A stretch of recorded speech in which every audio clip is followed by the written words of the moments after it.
오늘 함께 나눌 말씀의 제목은 이산지를 내게 주소서라는 제목으로 하나님의 말씀을 함께 나누도록 하겠습니다. 여러분은 어떻게 가족끼리 잘 지내고 계십니까?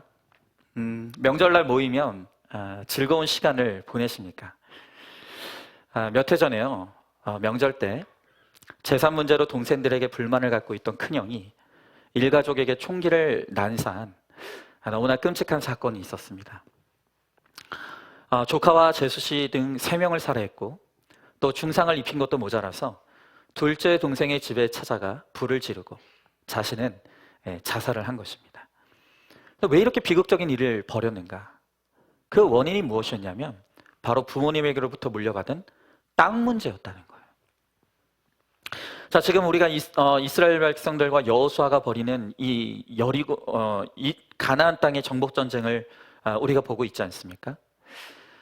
이 비극적인 사건에서도 살인을 저지른 그 큰아들은 당연히 문제죠. 하지만 이 사건을 깊이 들여다보면 여기에는 이 부모님의 책임도 못지 않음을 알게 되는 거예요. 여러분, 이 집안에는 3형제가 있었는데요. 이 3형제가 모두가 다 배가 다른 형제였다고 합니다. 그런데 아버지가 돌아가시면서 어려서부터 객지를 떠돌던 큰아들에게는 2,600평을 물려주었고 또 함께 살던 그 배다른 둘째 아들에게는 3,000평을 물려줬고요. 또 다른 배다른 막내 아들에게는 2,400평을 물려주고 떠났다고 합니다. 그런데요, 이 큰아들이 자기가 받은 땅을 다 팔아가지고 사업을 했는데 그만 IMF 때 쫄딱 망한 거예요. 근데 반면에 이 둘째 아들의 땅은 신도시가 개발이 되면서 폭등을 한 거예요. 그래서 둘째가 이 1,000평을 떼어다가 팔았는데 그걸 본 큰아들이 부모님이 물려주신 땅을 팔았다고. 자기는 다 팔아가지고 했으면서 둘째 동생이 그 땅을 팔았다고 그걸로 시비를 걸면서 돈을 내놓으라고 떼를 쓰기 시작하는 거죠. 자, 여러분, 아버지로서 최선을 다한 것 같아요. 열심히 일해서 재산도 마련했고 그리고 자식들에게 땅도 분배해주고 떠났습니다. 아마 살아생전에는 가족들의 화목을 위해서 아마 여러 가지 수고와 노력들을 많이 했을 것입니다. 여러분, 그러나 이렇게 열심히 일하여서 재산을 남겼고 자식들에게 그 재산을 나름대로 공평하게 나눠줬다고 했지만 그것이 가족의 화목을 이루지 못하는 거예요. 골고루 준다고 되는 게 아니라는 거예요. 여러분, 우리가 너나 할 것 없이 모두가 다 좋은 땅을 얻기를 원합니다. 그런데 우리가 그 땅을 어떻게 나누는가에 따라서 그 집안의 운명이 변화가 되는 것이죠. 여러분, 이것은 지혜가 필요합니다. 우리가 어떤 땅을 차지할 것인가? 어떻게 하면 좋은 땅을 차지할 것인가? 이것을 우리가 영적으로 해석하고 영적으로 바라봐야 우리가 땅 분배도 잘할 수가 있다는 거예요. 여러분, 우리 모두가 부모님 아니면 자녀의 입장에 있습니다. 그럼 어떻게 하면 가장 좋은 땅을 우리가 주기도 하고 받기도 할 수 있을까요? 오늘 이스라엘 자손들의 이 땅 나누기를 통해서 우리가 그 지혜를 또 함께 좀 배워보기를 원합니다. 자, 먼저 첫 번째로는 모든 것의 우선순위는 바로 가족의 구원이 되어야 한다는 거예요. 자, 오늘 본문의 13장 15절부터 20절 그리고 24절부터 28절의 말씀을 제가 읽어보겠습니다. 모세가 르우벤 자손의 지파에게 그들의 가족을 따라서 기업을 주었으니 그들의 지역은 아르논 골짜기가에 있는 아로엘에서부터 골짜기 가운데 있는 성읍과 메드바 곁에 있는 온 평지와 헤스본과 그 평지에 있는 모든 성읍 곧 디본과 바못 바알과 벳바알과 무온과 야하스와 그 대목과 메바앗과 기랴다임과 신마와 골짜기 언덕에 있는 세렛사알과 벳부올과 비스가 산기슭과 베려시목과 모세가 각 지파 곧 갓 자손에게도 그들의 가족을 따라서 기업을 주었으니 그들의 지역은 야설과 길랏 모든 성읍과 암몬 자손의 땅 절반 곧 라빠 앞에 아로엘까지와 헬스본에서 라반 메스바와 부도님까지와 마하나임에서 드빌 지역까지와 골짜기에 있는 벳 하람과 벳 니무라와 수꽃과 사본 곧 헤스본 왕 시온의 나라의 남은 땅 요단과 그 강가에서부터 요단 동료 긴네렛 바다의 끝까지라. 이는 갓 자손의 기업으로 그들의 가족대로 받은 성읍들과 주변 마을들이니라 그랬습니다. 자, 이스라엘 백성의 땅은 요단강을 중심으로 동쪽과 서쪽에 걸쳐서 있습니다. 그런데 지금 우리가 읽은 말씀은 요단강 동편에 있는 땅, 그 땅을 르우벤과 갓과 므낫세 반지파에게 나누어 주었다고 합니다. 자, 그런데 오늘 말씀을 보면 이 땅을 분배할 때 땅을 분배받는 기준이 무엇이냐면 가족을 따라서 가족대로 주었다는 거예요. 여러분, 이 가족이라는 것은 우리 인생에서 가장 중요한 가치라고 할 수 있습니다. 그런데 가족이 중요한 이유는 다른 것이 아니라는 거예요. 그저 우리끼리 잘 먹고 잘 사는 것이 가족의 목적이 아니라 이 가족을 통해 영혼 구원의 사명을 이루는 것. 여러분, 아무리 이 땅에서 잘 먹고 잘 산다 하더라도 잠깐뿐인 이 땅에서 잘 사는 것은 의미가 없다는 거예요. 가족을 따라 우리의 가족대로 우리의 가정이 구원의 가정이 되는 것, 영적인 기업을 이루는 것. 여러분, 이것이 우리 인생에 있어서 가장 중요한 사명이다.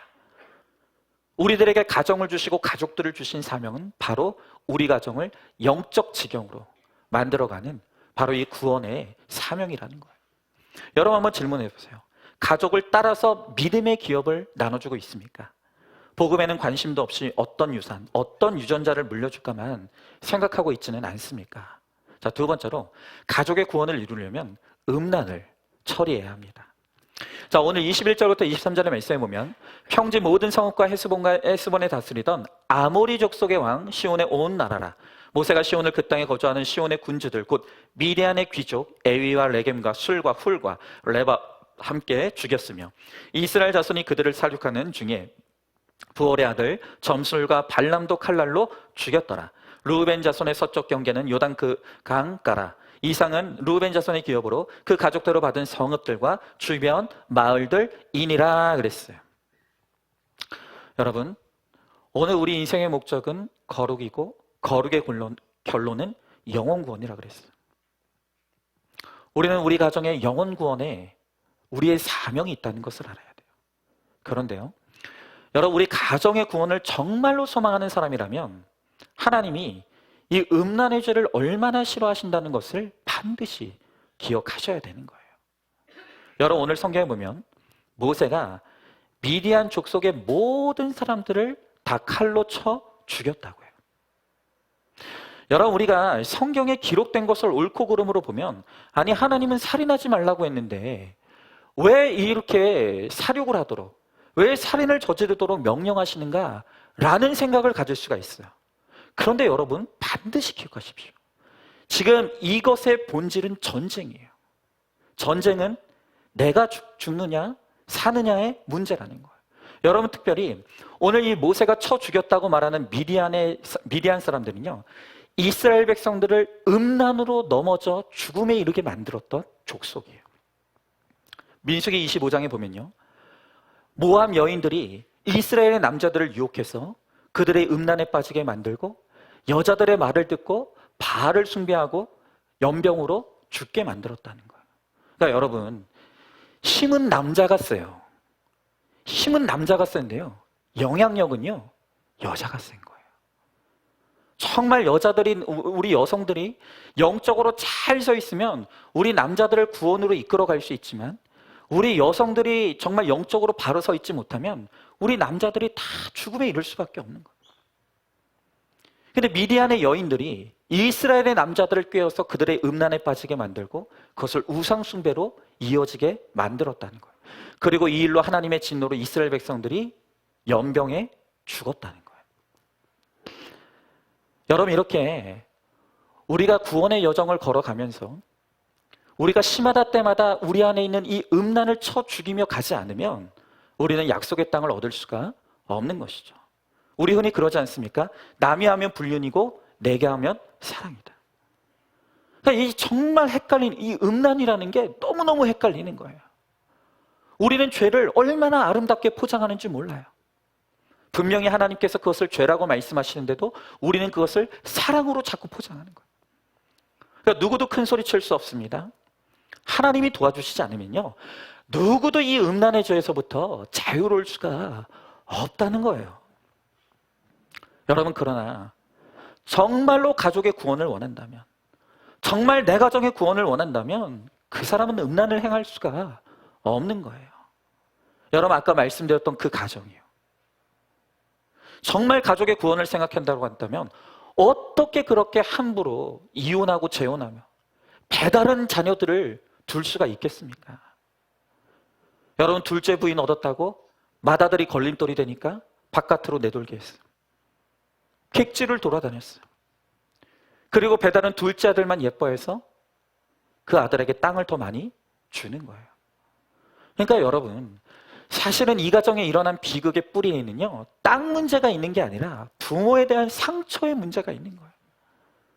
그렇게 아버지가 많은 여자들을 거느리고 거기서 배다른 형제들을 낳고 그러니 서로 얼마나 아웅다웅하며 살아갈 수밖에 없는 것이죠.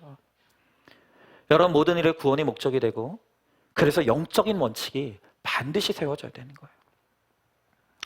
여러분 우리가 우리 자녀들에게 물려줄 무엇보다 값진 유산은 바로 우리 자녀들에게 예수 믿는 믿음을 물려주는 거예요.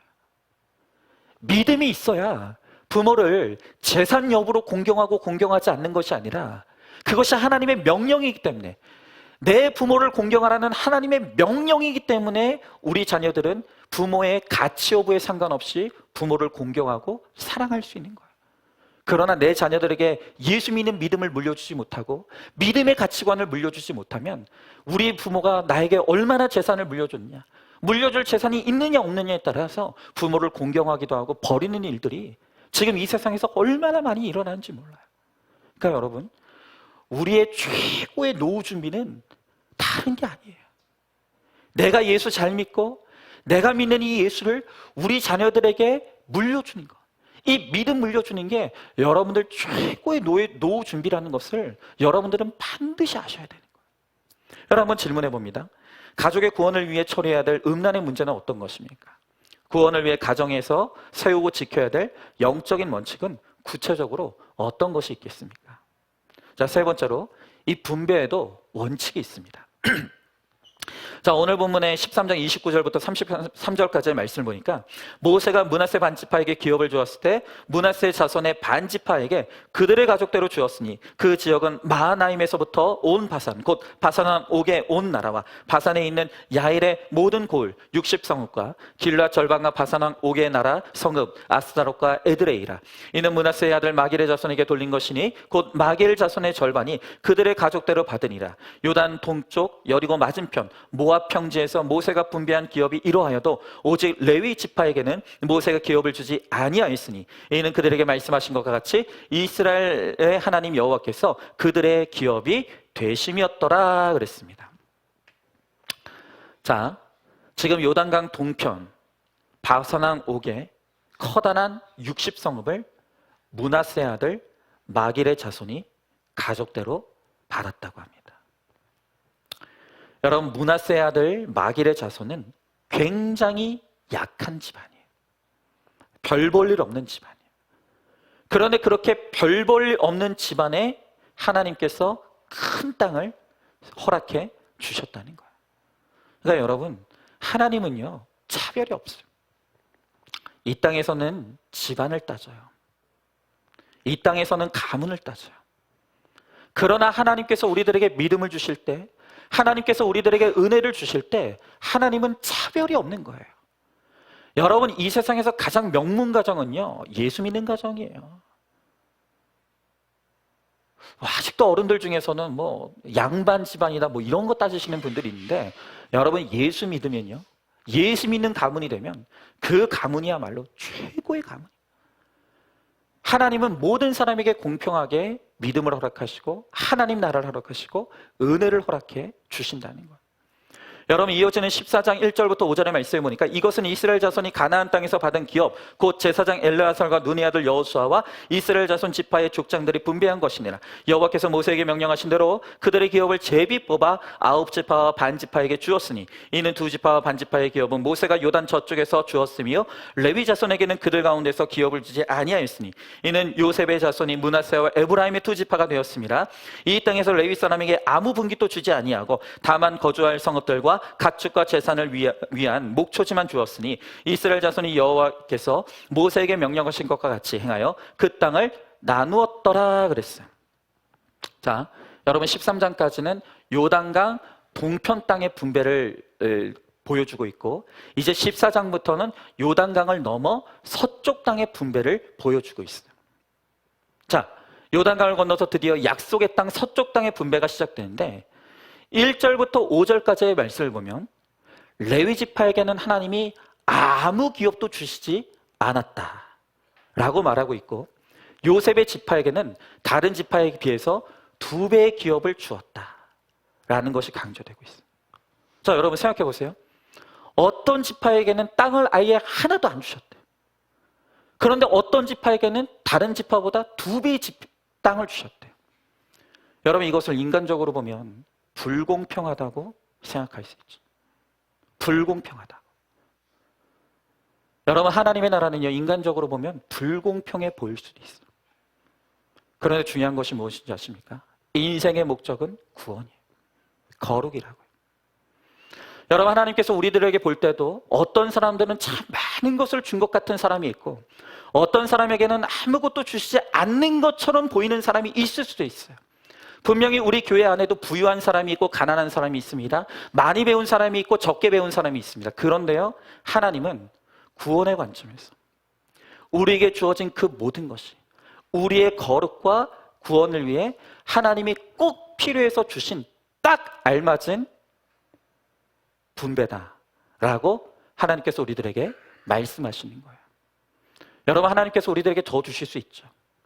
그러나 하나님께서 우리들에게 더 주시지 않는 이유는 우리가 더 가지면 그것 가지고 하나님께 영광 돌리는 것이 아니라 타락할 것을 알기 때문에, 더 가지면 그것이 탐욕이 되어서 더 많은 죄를 지을 것을 아시기 때문에, 여러분, 내 구원을 위해서, 나의 거룩을 위해서 하나님은 각 사람의 믿음의 분량에 맞게 딱 알맞는 지금의 집, 지금의 환경, 지금의 직장, 지금의 급여를 허락해 주셨다는 거예요.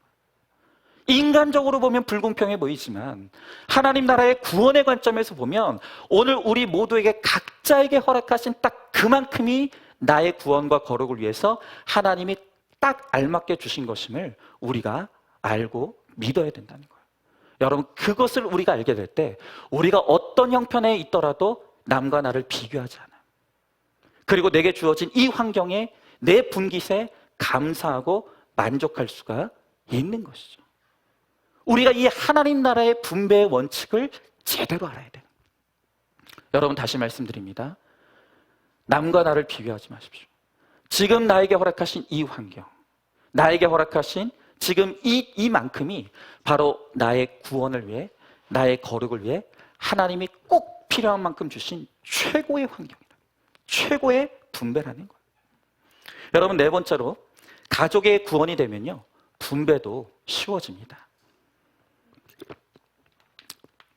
자, 오늘 1절의 말씀을 보니까 이것은 이스라엘 자손이 가나안 땅에서 받은 기업, 곧 제사장 엘르아살과 눈의 아들 여호수아와 이스라엘 자손 지파의 족장들이 분배한 것이니라 그랬습니다. 여러분, 동편과 서편은 분배의 방법 자체가 달라요. 여러분, 13장에서 요단강 동편 땅을 분배할 때는 의논했다는 말이 없어요. 그냥 여호수아가 알아서 너네들 가지고 떨어져라 이렇게 했어요. 그런데 이제 하나님이 약속의 땅으로 주신 요단강 서편 땅에 들어오니까 제사장과 족장과 여호수아가 함께 의논하면서 그 땅들을 분배했다라고 말하고 있는 거예요. 여러분, 가족들 사이에서도요, 말이 안 통하는 형제들이 있어요. 의논이 안 되는 가족들이 있어요. 다 이기적인 거예요. 좋은 것만 보면 다 나를 달라고 때를 부리는 맏아들 루벤 같은 사람들이 꼭 가족들 가운데 있다는 거예요. 여러분, 그런 사람들하고는 의논이 안 되는 거예요. 여러분, 하나님이 원래 주신 땅은 요단강 서편의 땅만 주셨어요. 그런데 르우벤은 이 동편 땅이 좋아 보인다고 무조건 이 땅만 달라고 떼부리는 거예요. 그래서 그래, 너희가 그렇게 원하니까 그냥 너희는 이거 가지고 떨어져라. 의논 상대가 안 되는. 여러분, 좋은 가정, 좋은 교회는 어떤 곳인지 아십니까? 서로 의논이 되는 가정. 서로 함께 의논이 될 수 있는 교회가 건강한 공동체예요. 하도 때 부리니까 할 수 없이 직분 주고, 하도 때를 부리니까 어쩔 수 없이 돈 주고. 여러분, 복음적인 가정은요, 서로 의견을 들을 수 있는 거예요. 예수가 중심이 되면요, 이기적으로 내가 더 꺾겠다고 싸우는 이런 악의 다툼이 벌어지지 않는 거예요. 여러분, 이것이 바로 나눔인 거예요. 여러분, 우리들 교회에 유명한 파출보 집사님이 계시다고 합니다. 이분은 없는 형편이기에 한평생을 파출보로 살아오셨어요. 그런데도 목자로 섬기면서 수많은 사람들을 살리는 사명을 감당하는 거예요. 여러분, 이분의 얼굴이 얼마나 환한지 별명이 살인미소라고 합니다. 그런데 이분이 정말로 일상을 열심히 살아내면서 예수 믿는 믿음으로 다른 사람을 살리는 이 사명을 열심히 감당하니까 이 자녀들이 너무 바르게 자라는 거예요.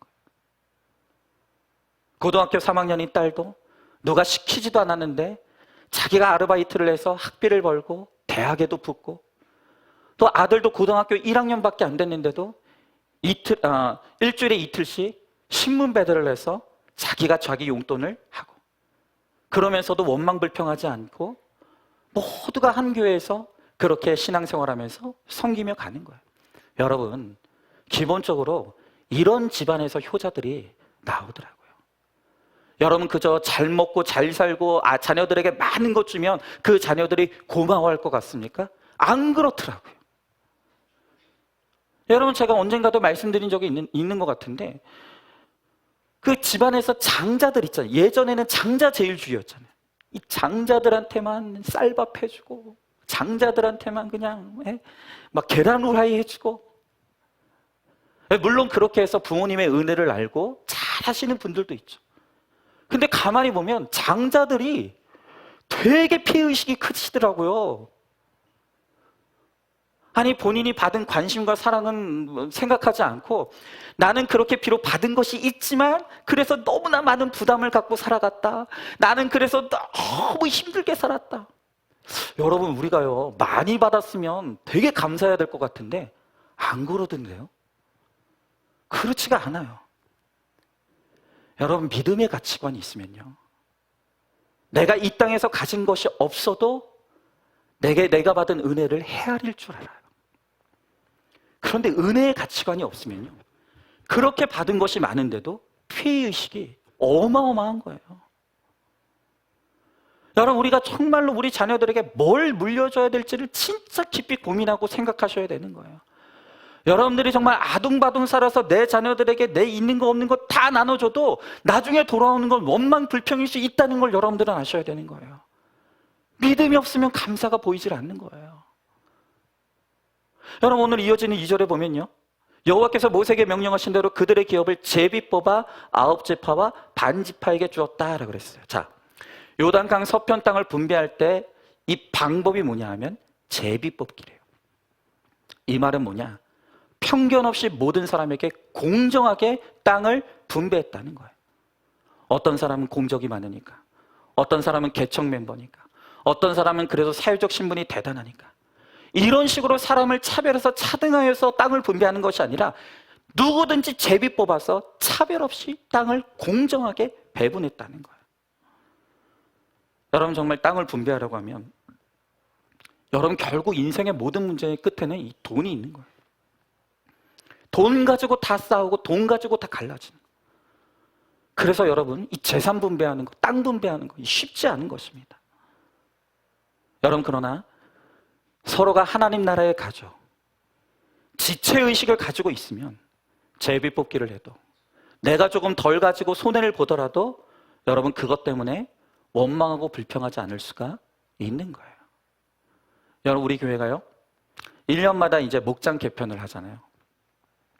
이게 얼마나 힘든지 몰라요. 1년 동안 끈끈하게 뭉쳐서 정말 좋은 분위기 속에서 목장 모임 잘 가졌던 목장은요, 헤어지기 싫다고 난리예요. 어떤 분은 목사한테 우리 목사님하고 헤어지게 하면은 나 교회 안 나올 거라고 협박하시는 분들도 있어요. 그런데 또 반면에 솔직히 1년 동안 목장 모임하면서 좀 힘들었던 목장이 힘들었던 목장은 빨리 바꿔달라고 아우성을 치는 거예요. 여러분, 교회 안에서도요, 이렇게 서로 이해타산만, 각자의 이해타산만 생각하면 교회는 찢어져요. 분열되는 거예요. 여러분, 우리에게 어떤 목장이 주어지고 우리에게 어떤 목원이 주어지더라도 이것이 나의 훈련이구나, 여기가 나의 훈련 장소구나, 여러분 그것을 깨닫고 하나님이 나에게 허락하신 그 목장, 그 지경에 잘 머물러 붙어 있으면서 거기서 내 죄를 보며 회개를 이루어가면 여러분 그 땅이 가장 좋은 땅이 되는 거예요. 그 목장이 가장 좋은 목장이 되는 거야. 나한테 잘해주고 잘 맞는 목자가 있고 목원이 있는 목장이 좋은 목장이 아니라 내 죄 보게 해주는 목장, 나를 회개하게 해주는 목장, 그 목장이 제일 좋은 목장이고 제일 좋은 땅이라고요. 한번 질문해 봅니다. 사소한 것을 나누더라도 서로 의논이 잘 되는 가정입니까? 많이 줘도 적게 줘도 집안이 시끄러워지는 그런 가정 아닙니까? 모두가 만족하고 감사하는 나눔을 위해 먼저 믿음으로 하나 되어야 된다는 것을 여러분들은 절실히 깨닫고 있습니까? 자, 다섯 번째로, 이제 오늘 말씀의 주인공이라고 하는 이제 갈렙인데요. 갈렙은 가장 좋은 땅을 차지했습니다. 자, 오늘 6절부터 10절의 말씀입니다. 제가 읽어보겠습니다. 그때 유다 자손이 길갈에 있는 여호수아에게 나오고 그니스 사람 여분네 아들 갈렙이 여호수아에게 말하되, 여호와께서 가데스 바네아에서 나와 당신에게 대하여 하나님의 사람 모세에게 이르신 일을 당신이 아시는 바라. 내 나이 40세에 여호와의 종 모세가 가데스 바네아에서 나를 보내어 이 땅을 정탐하게 하였으므로 내가 성실한 마음으로 그에게 보고하였고, 나와 함께 올라갔던 내 형제들은 백성의 간담을 높게 하였으나 나는 내 하나님 여호와께 충성하였으므로 그날에 모세가 맹세하여 이르되, 내가 내 하나님 여호와께 충성하였은즉 내 발로 받는 땅은 영원히 너와 내 자손의 기업이 되리라 하였나이다. 이제 보소서, 여호와께서 이 말씀을 모세에게 이르신 때로부터 이스라엘이 광야에서 방황한 이 45년 동안을 여호와께서 말씀하신 대로 나를 생존하게 하셨나이다. 오늘 내가 85세로되 그랬습니다. 여러분, 이 갈렙이 누구입니까? 40년 전 모세가 가나안 땅에 12정탐꾼을 보냈어요. 그런데 그 12정탐꾼 중에 10명은 우리는 저 땅을 정복하지 못한다, 저 땅의 백성들은 너무나 거인이기 때문에 우리가 저 땅에 쳐들어갔다가는 우리는 다 죽게 될 것이다, 우리는 메뚜기같이 보잘것없는 존재들이다 라고 그 땅에 대해 악평했던 사람들이 10명이었어. 그러나 단 2명만이 아니다, 하나님이 우리와 함께 하시면 능히 그들을 이길 것이고 그들은 우리의 밥이다. 여러분, 결국 하나님께서 이 2명, 하나님 앞에 신실했던 이 2명 말고 모든 출애굽 1세대 백성들을 다 죽여버리셨어요. 그런데 이 두 명이 누굽니까? 여호수아와 갈렙이에요. 여러분, 그러면 생각해 보십시오. 모두가 다 죽고 자신만 살아남았죠. 그럼 잘난 척할 만하지 않습니까? 자기가 최고라고 생각할 만하지 않습니까? 내가 하나님 앞에 이만큼 인정받았으니 내가 최고다 라고 생각할 수 있죠. 그런데 여러분, 갈렙은요, 여호수아가 이스라엘 백성들의 지도자가 된 이후로 그 다음에 그는 묵묵히 사라집니다. 여호수아의 지도력에 순종하면서 그는 묵묵히 입 다물고 순종하는 자리에 내려와 있었다는 거예요. 여러분, 어떻게 보면 이 갈렙은요, 개국공신이에요.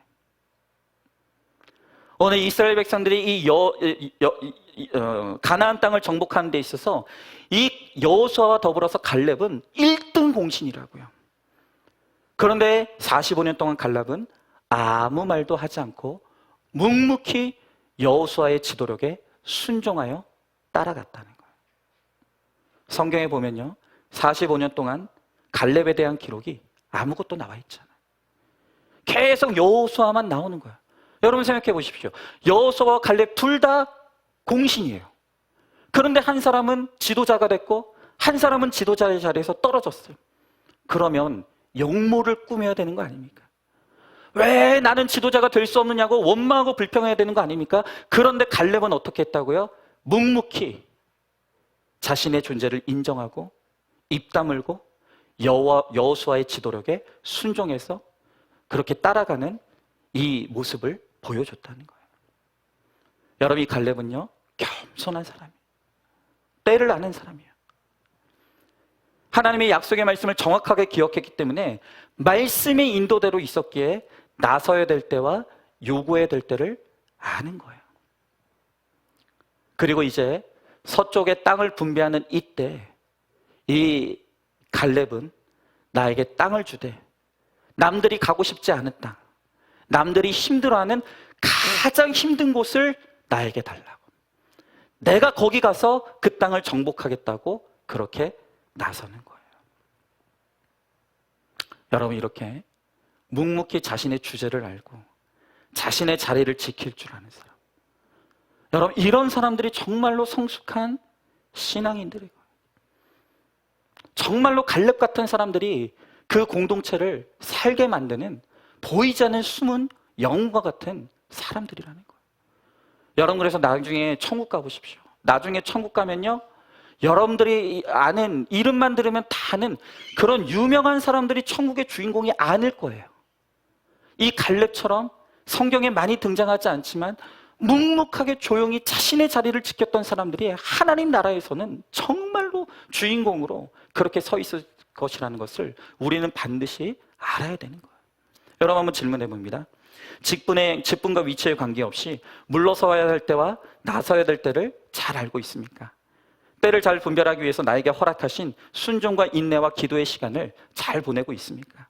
자, 이어지는 10절부터 12절의 말씀을 보니까 이제 벌써 여호와께서 이 말씀을 모세에게 이르신 때로부터 이스라엘이 광야에서 방황한 이 45년 동안을 여호와께서 말씀하신 대로 나를 생존하게 하셨나이다. 오늘 내가 85세로 돼 모세가 나를 보내던 날과 같이 오늘도 내가 여전히 강건하니 내 힘이 그때나 지금이나 같아서 싸움에나 출입에 감당할 수 있으니 그날에 여호와께서 말씀하신 이 산지를 지금 나에게 주소서. 당신도 그날에 들으셨거니와 그곳에는 아낙 사람들이 있고 그 성읍들은 크고 견고할지라도 여호와께서 나와 함께 하시면 내가 여호와께서 말씀하신 대로 그들을 쫓아내리이다 하니 그랬어요. 자, 여러분, 지금 이 갈렙의 나이가 85세예요. 그런데 그가 뭐라고 고백합니까? 내가 아직 강건합니다. 하나님이 나와 함께 하시면 내가 얼마든지 가장 힘든 땅을 정복해낼 수 있습니다. 그러니 나에게 남들이 가고 싶지 아니하는 것, 남들이 두려워하고 힘들어하는 그곳을 나에게 달라고, 내가 그곳을 맡아서 그 땅을 정복하겠다고. 여러분, 교회에서도요, 힘든 일이 있을 때가 있어요. 그런데 그때 목사가 과연 이 일을 누가 맡아줄까? 이 일을 누가 맡아주면 기쁘게 이 일을 받아들여 줄까를 고민하게 되는 순간이 있어요. 그런데 여러분, 그렇게 지금 교회 안에 이런 힘든 일이 생겼는데 과연 우리 교회 성도님들 중에 누가 이 일을 맡아줄까를 생각할 때에 생각나는 사람들이 많은 교회가 좋은 교회예요. 그런데 아무리 생각을 해봐도 누구도 이 일을 맡아줄 것 같지 않아. 우리 교회 중에 누구도 이 사명을 맡아줄 것 같은 사람이 생각나질 않아요. 여러분, 그게 바로 슬픈 거죠. 슬픈 거죠. 여러분은 어떤 것 같습니까? 가장 힘들고 어려운 일이 있을 때 내가 그 일을 맡겠습니다. 내가 바로 그렇게 하겠습니다. 여러분, 하나님께서 지금 우리들을 찾고 계신다는 것. 내 사명을 맡아서 그 사명을 기쁘게 감당할 자가 누가 있을까? 여러분, 저는 정말로 하나님 앞에 정말로 고백하고 감사하는 것은 하나님께서 저에게 이 질병의 고난을 허락하시고 이 고난을 통해서 제 안에 살아계시는 주님을 드러내고 복음을 드러내는 이 사명과 역할을 하나님이 저에게 맡기셨다는 것이 저는 너무 감사해요. 다른 사람이 아니라 하나님이 저에게 맡기셨다는 것이 너무 감사해요. 여러분, 그렇잖아요? 돈이 많은 사람들이 나는 평안합니다 라고 하면 그게 도대체 돈 때문에 평안한 건지 하나님 때문에 평안한 건지 헷갈려요. 또 건강한 사람이 나는 평안합니다라고 하면 그 평안이 건강해서 평안한 건지 하나님 때문에 평안한 건지 헷갈려요. 여러분, 그러나 이렇게 고난의 때, 누가 봐도 평안할 수 없는 이때의 평안을 누리고 그 평안을 고백할 수 있다면 그게 진짜 복음이죠. 그런데 이 역할을 누가 감당할 거냐? 인간적으로 보면 그 어떤 평안도 누릴 수 없는 고난의 때에 하나님 때문에, 오직 주님 때문에 누리는 평안을 선포할 수 있는 이 사명과 역할을 누가 감당할 거냐고요. 누군가는 해야 될 거 아닙니까? 그런데 하나님께서 그 사명을 다른 사람이 아니라 저에게 맡겨주셨다는 것이 너무 감사해요. 그래도 하나님이 제 믿음을 인정해 주셨으니까. 박은성 목사라면 이 사명 잘 감당할 것 같으니까, 이 역할 잘 감당할 것 같으니까 주신 거 아니겠습니까? 여러분, 그래서 저는 저에게 주어진 이 고난의 때를 통해 이 고난이 저에게 사명이라는 것을 알아요. 이 고난의 때를 통해서 제 안에 하나님이 살아계시다는 것을 드러내라고, 제 안에 역사하시는 이 복음의 능력을 드러내라고, 사명으로 저에게 이 고난을 주셨다는 것을 저는 믿어요. 그리고 그 많은 사람들 중에서 하나님 고르셔서 저에게 이 역할과 사명을 맡기셨다는 것에 대해서 저는 너무나 감사한 거예요. 그래서 하나님 앞에 고백합니다. 오늘 이 갈렙이 하나님 가장 힘든 그 땅을 나에게 달라고 그렇게 외쳤던 것처럼 저도 오늘 하나님 앞에, 하나님 이 고난을 통해서 저를 써달라고. 아무것도 평안할 수 없는 이때 정말로 내 안에 살아계셔서 나를 붙들고 역사하시는 그 주와 복음을 내가 영어롭게 하는 이 사명과 역할을 잘 감당할 수 있게 해달라고 저는 오늘도 그렇게 기도하고 있는 거예요. 여러분, 오늘도 하나님께서 갈렙과 같은 믿음의 사람들을 찾고 있는 거예요. 아무도 가지 않으려고 하는 그 땅, 아무도 맞지 아니하려고 하는 그 사명을, 그 역할을 감당할 갈렙과 같은 믿음의 사람들을 하나님이 찾고 계시는 거예요. 그리고 그 사람을 통해서 하나님은 하나님의 나라를 세우고 확장해 가시는 거예요. 여러분, 한번 질문해 봅니다. 크고 견고할지라도 내 나이와 지위와 관계없이 능히 감당하게 하실 일이 무엇입니까? 내 인생의 마지막 불꽃을 태울 사명을 깨닫고 있습니까? 나이를 핑계로, 건강을 핑계로 교회 직분도 마다하고 할 일 없는, 의미 없는 노년을 보내고 있지는 않습니까? 마지막 6번째로, 헤브론은 하나님과의 교제와 교통과 사랑이 있는 곳이에요. 자, 오늘 13절부터 15절 마지막 보니까 여호수아가 여분네 아들 갈렙을 위하여 축복하고 헤브론을 그에게 주어 기업을 삼게 하며 헤브론이 그니스 사람 여분네 아들 갈렙의 기업이 되어 오늘까지 이르렀으니 이는 그가 이스라엘 하나님이 여호와를 온전히 쫓았습니다. 헤브론의 이름은 기럇 아르바라. 아르바는 아낙 사람 가운데 가장 큰 사람이었더라. 그리고 그 땅의 전쟁이 그쳤더라 그랬어요. 여러분, 헤브론은 가장 척박하고 거인과 같은 사람들이 버티고 있는 무서운 곳이라 그랬어요. 그러나 이 갈렙은 믿음으로 그 땅을 향해 나아갔고 결국 그 땅을 정복하여 전쟁이 그쳤다 그랬어요. 여러분, 인간적으로 보면 척박하고 힘든 땅이지만 이 헤브론이라고 하는 이 지명의 이름의 뜻이 무엇이냐면 교제와 교통과 사랑이라는 의미가 있는 거예요. 여러분, 제가 늘 말씀드리지 않습니까? 우리는 육신적으로 보면 풍족하고 모자랄 것이 없는 그런 환경을 원해요. 그런데 여러분 생각해 보십시오. 내가 모자랄 것이 없어요. 너무 풍족해요. 누릴 것이 많아요. 여러분, 그런 사람이 뭐가 그렇게 하나님이 간절하겠습니까? 그런 사람은 하나님 찾지 않아요. 그런 사람은 하나님 부르지 않는 거예요. 그래서 때로 하나님께서 정말 헤브론과 같이 척박한 땅, 광야와 같은 곳, 내가 기댈 곳이 없고 내가 믿을 곳이 없고 내가 쉴 곳이 없는 광야와 같은 그 헤브론 땅과 같은 곳으로 우리를 보내셔서 우리로 하여금 하나님을 바라볼 수밖에 없게 하시고 하나님을 찾을 수밖에 없게 하시고 하나님을 의지할 수밖에 없도록 만들어 가시는 거예요. 여러분, 저에게 이 뇌종양이라고 하는 엄청난 사건이 찾아왔죠.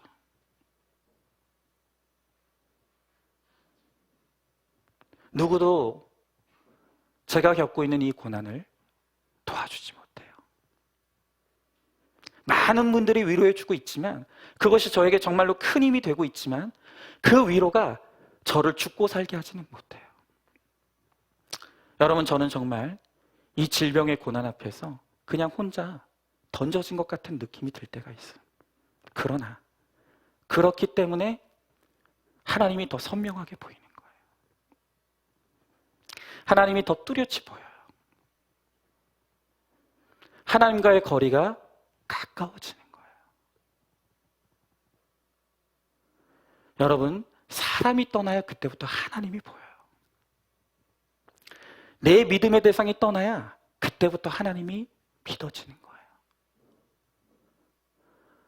여러분, 이 땅에서 내 육신이 편안한 그런 환경이 내 육에는 좋을지 모르겠지만 우리의 영은 메말라 가는 거예요.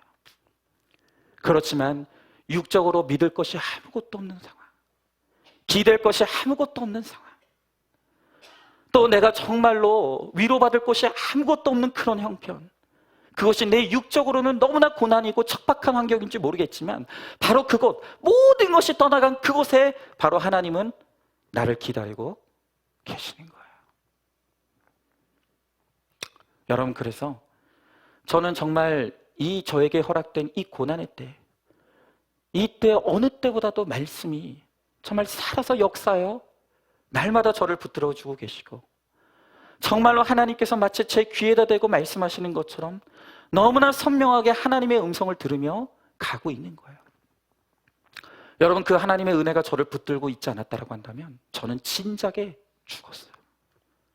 이 병 때문에 죽는 게 아니라 제 생각 때문에 죽고 마음의 절망에 빠져서 저는 진작에 지금 죽었어요.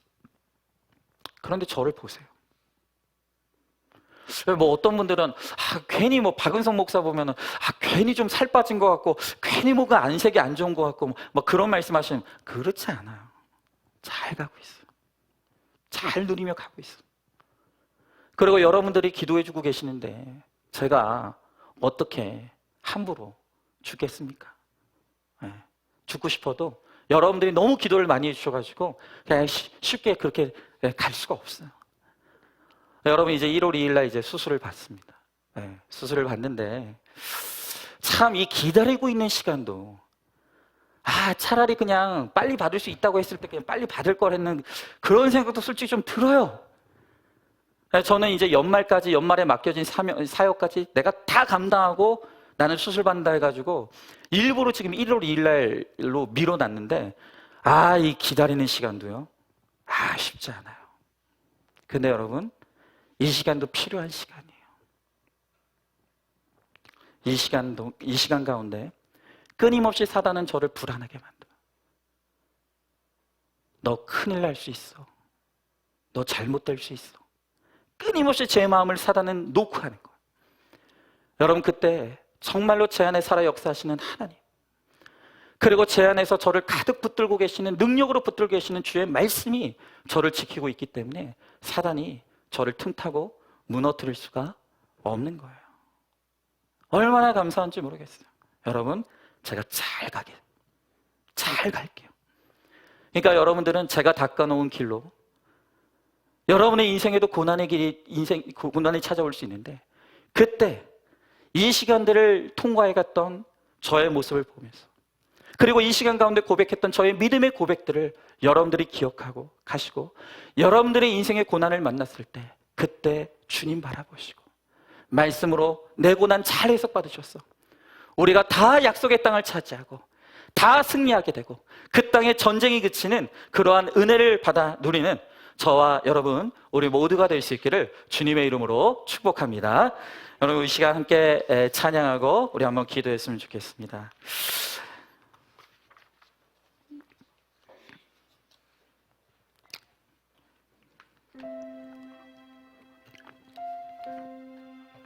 여러분, 저는 정말 그 어느 때보다도 영적으로 풍성한 하나님의 은혜를 누리면서 가고 있노라고 확실히 말씀드릴 수가 있어요.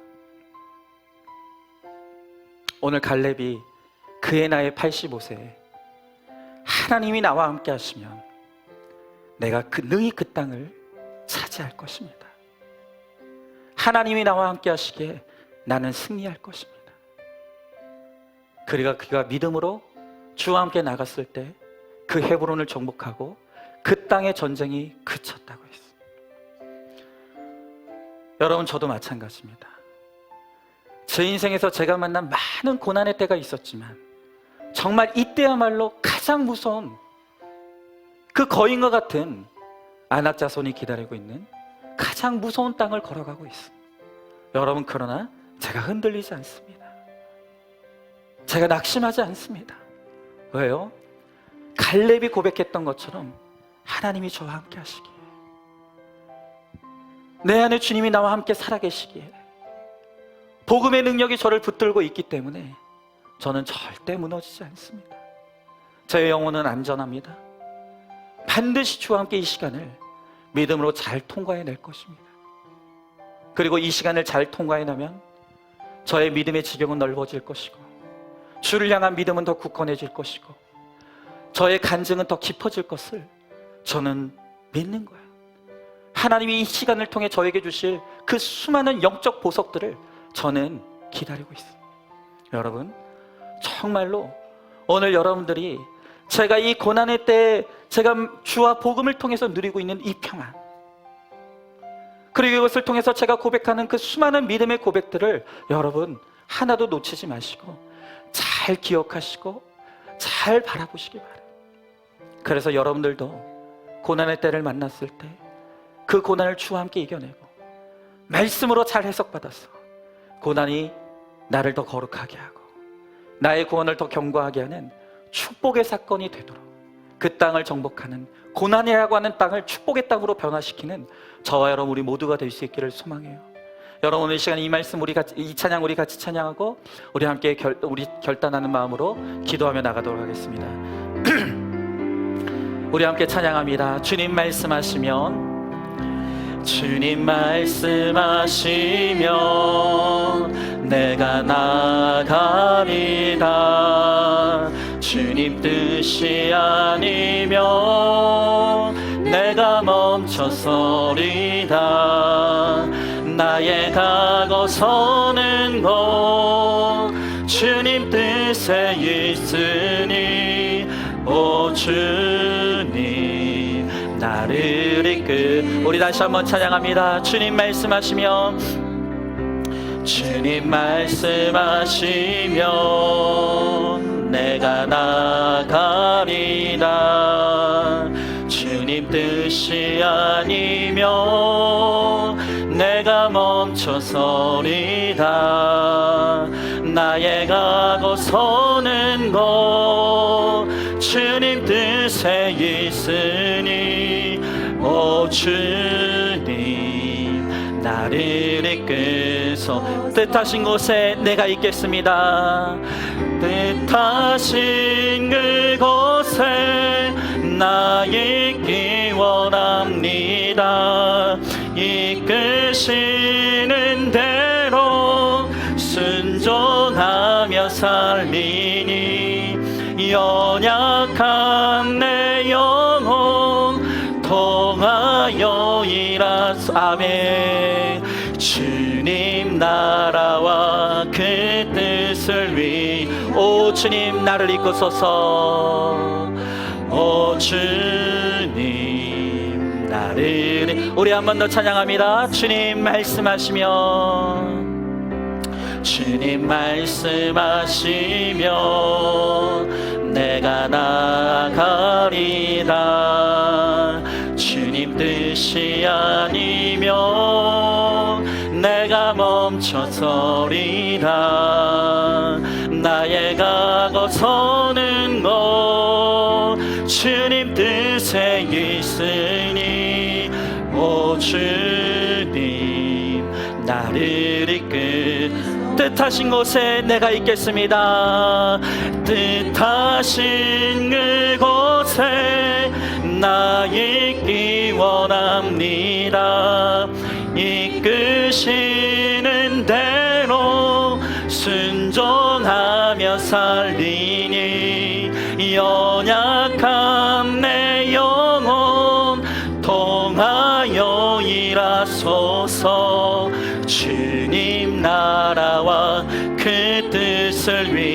뜻하신 곳에 내가 있겠습니다.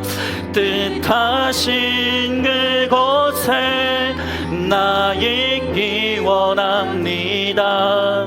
이끄시는 대로 순종하며 살리니 연약한 내 영혼 통하여 일하소서. 주님 나라와 그 뜻을 위하여 오 주님, 오 주님